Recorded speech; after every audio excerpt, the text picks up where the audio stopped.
Today we're going to talk about magical warfare and how to go about, or rather how to conduct yourself when you're in the process of defending yourself or territory against the or against the deity. The first thing you need to know about magical warfare is that it is not drama. It may involve some kind of drama, but it in and of itself is not drama at all. Magical warfare is defined as waging war against another magician or group of magicians, or against a deity, or having war waged upon you by said group of magicians, a singular magician or another deity. It could be for whatever reason. It could be for petty reasons. You said something, or you look a certain way, or the color of your skin. It could be for very serious reasons, i.e., you're making progress in your path, and another person is jealous about how much internal power you have gained, and they want that power for themselves, thus jeopardizing you, your family, your finances, all the other kind of stuff. The tools of magical warfare are mainly curses and hexes. These can come from any system of sorcery, any pantheon, the Norse current, the Magic Arabic current, that kind of thing. It can be spirits, it can be demons, it can be angels. Possibilities are endless. The point is, you have to know the rules of engagement that you're getting into. You have to know the kind of terrain you're surrounded by, so to speak. If you know your enemy is in the fucking Bible Belt, as we say it in the United States, and you know they're surrounded by Christian energies and churches, which will somewhat be their sorcery, but you also know and realize you have to break through all of that shit in order to get to your enemy properly. If a person, whether it's on the internet or in person, makes the slightest mention to cursing you, do not do what these other dumb fucks on YouTube have done in the past and simply disregard the fucking threat. A threat is a threat whether you think the person is weak or not. Therefore, once that threat is made, it's up to you as a black magician, or whatever the fuck you call yourself, to defend your territory. Why do I say that? Because the best way to get the drop on somebody is to not take them seriously. The best way for an enemy to have full access, regardless of your fucking protections and defenses and all that, is for you to not take them seriously at all. Then months go by, shit quiets down, or life is so normal. Then all of a sudden you get into a fucking car accident, or all of a sudden a family member dies, or niggas just start dropping left and right. And now you're scrambling, trying to do cleansings, reversals, etc., when you should have did it right when they made the fucking threat ahead of time. You feel me? Number one rule of magical warfare is do not be caught lacking. Do not be caught being behind the eight ball. Stay on top of your shit. Stay on top of your meditation. Stay on top of your invocations and evocations and rituals and all that other kind of shit. And always keep your eyes peeled. Whether it's shit on the internet, whether it's shit around your neighborhood, or wherever you are, stay focused and stay aware. That situational awareness has saved your fucking life. Most of the ways, or really the number one way I've gotten the drop on my enemies, is by letting them think that I'm weak, or that I can't do this, that, or the other. You keep hammering at the brick. Keep hitting them until one day they crack. And now they can't do shit about what the hell I did because it's too late. Again, they didn't take me seriously. Now that I got that drilled into your head, what if you're in an actual situation to where you're in the thick of warfare, curses and hexes are being thrown back and forth like knives and all this other kind of shit. What do? The second rule of warfare is strategy and tactical fucking thinking. Know your enemy, even though your enemy fucks with vampirism. Okay, you can set up wards, protections, and shields and engineer, or rather reverse engineer their gear, so you can get into the next level. It's called using the weapons of your enemies against them. I've had sorcerers try and use Haitian voodoo. They tried to use, what else? Fucking Alicia, demonic magic. And take the hit.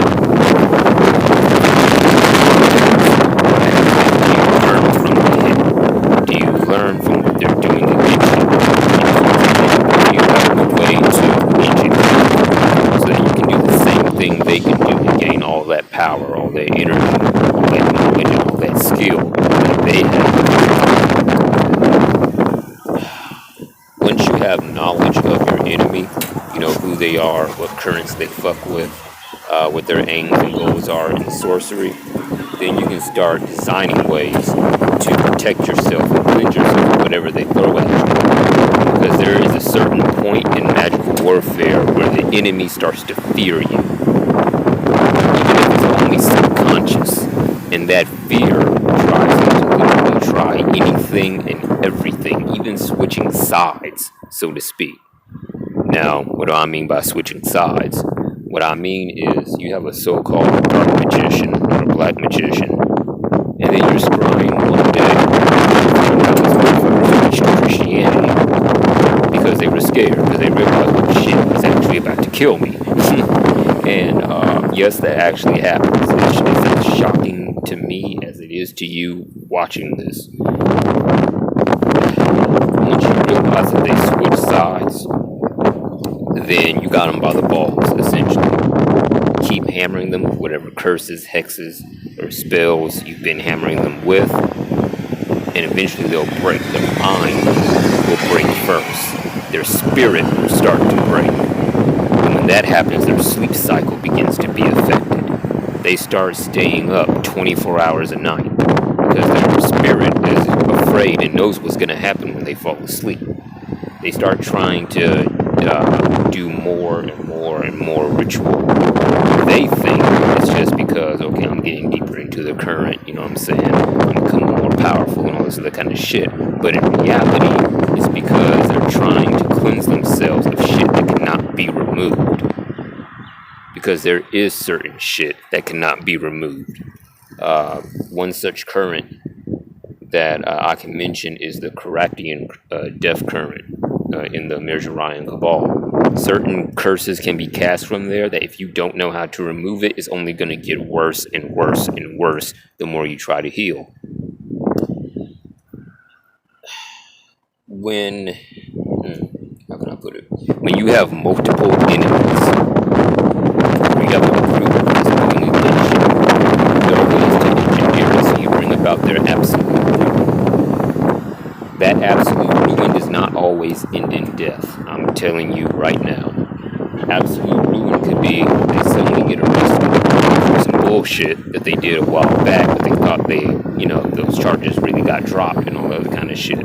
Now they're in jail without access to their ritual tools, and they can't do shit against you besides using their minds to try to do some demonic bullshit. Let's see.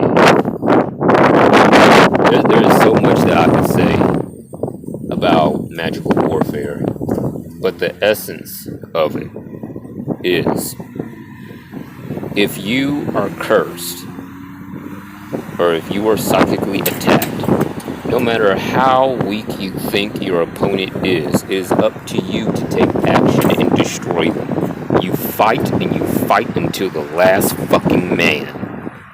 That's been the rule of war ever since time immemorial.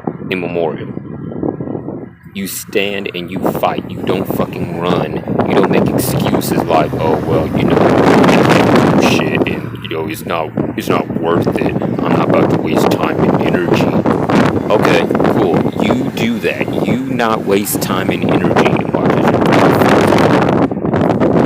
You don't make excuses such as trying to maintain peace or whatever. The only way peace can come about is through war and bloodshed in some way, shape, or form. When it comes to setting up magical defenses and wars concerning magical warfare, you need to know who you're dealing with and what they're using against you. There are certain rituals of abjuration to which things are banished from this plane, including various forms of hexing and cursing and soul binding and soul stealing. You need to stay on top of your spiritual baths because that can act as a reward in and of itself. For those of you who don't know, spiritual baths are basically a combination of ingredients made for a specific purpose. So the most basic example I can give is the salt and water, particularly like sea salt, because it's a cleansing bath. It cleanses you of any negativity, any minor shit done against you, that kind of thing. And it kind of keeps you protected, keeps you more protected from any negativity that might come your way.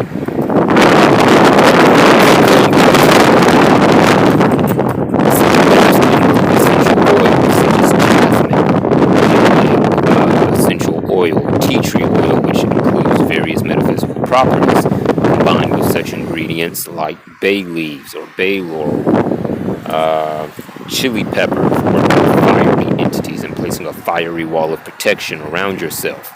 This is most commonly found in hoodoo, for those of you familiar with that, with the fiery wall of protection kind of spells.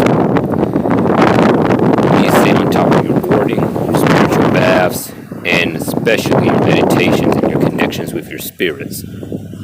I say that because I've had multiple motherfuckers try to disconnect me from my spirits, the currents that I work with, etc. And that, when that's done, that's most often done as a last resort. Because at this point, they've thrown everything they possibly fucking could at you, and there's no other option remaining. Now, to solidify and protect your bonds with your spirits, offerings, blood offerings, meditation, devotional ritual, especially in context of working with the dead, that will carry you a long fucking way. When I say a long way, I mean years down the line, and it will solidify the ties of your spirit that you have with these various beings. It will also allow you to channel their than you would normally at the most basic level that you're at. When it comes time in magical warfare to truly decimate your enemies, there are ways and means of solidifying the various curses and work you've already done so it's pushed into manifestation. Some rituals about Patreon. But there are sigils you can draw, sigils you can use, oils you can make, your enemies, to drain them of all the energy, to crush their will, to destroy them, and to bring them on like they have a family or that kind of thing. It's what fear. For example, you get cursed and you send a death plague of necrosis to your enemy. Well, unbeknownst to you, they have a little girl. They have a fucking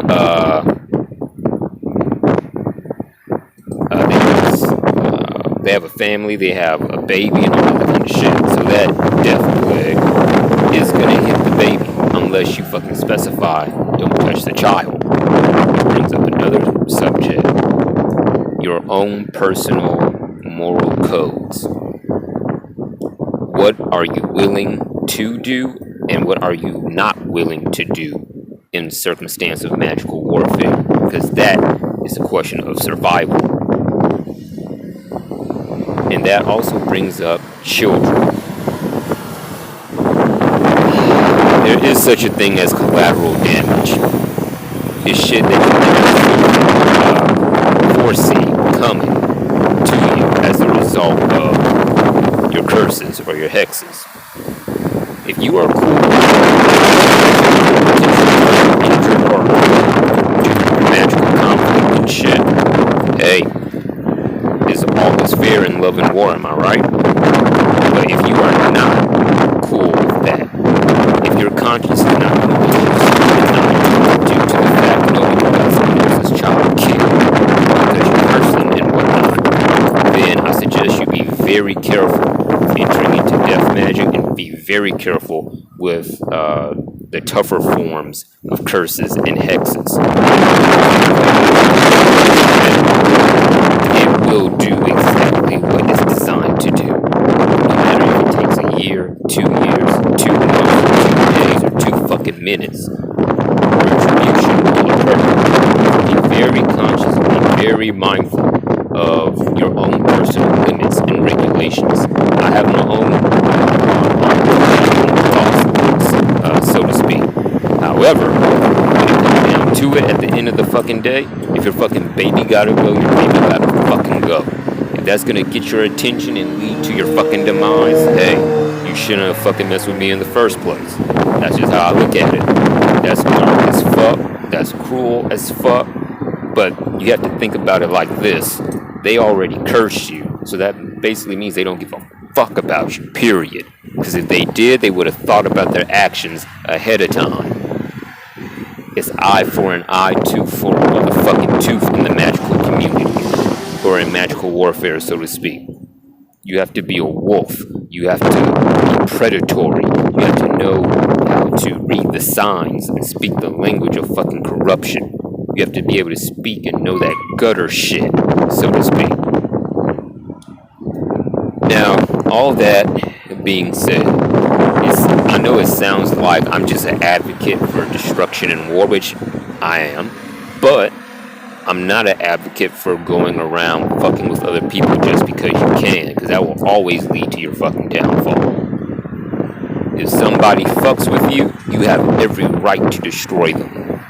However, if nobody is doing shit to you, you could potentially mess with someone who is a magician. You could mess with someone who and knows their shit. And they'll not only disconnect you from the darkness, holy person, you got some trying to kill you and shit because of arrogance.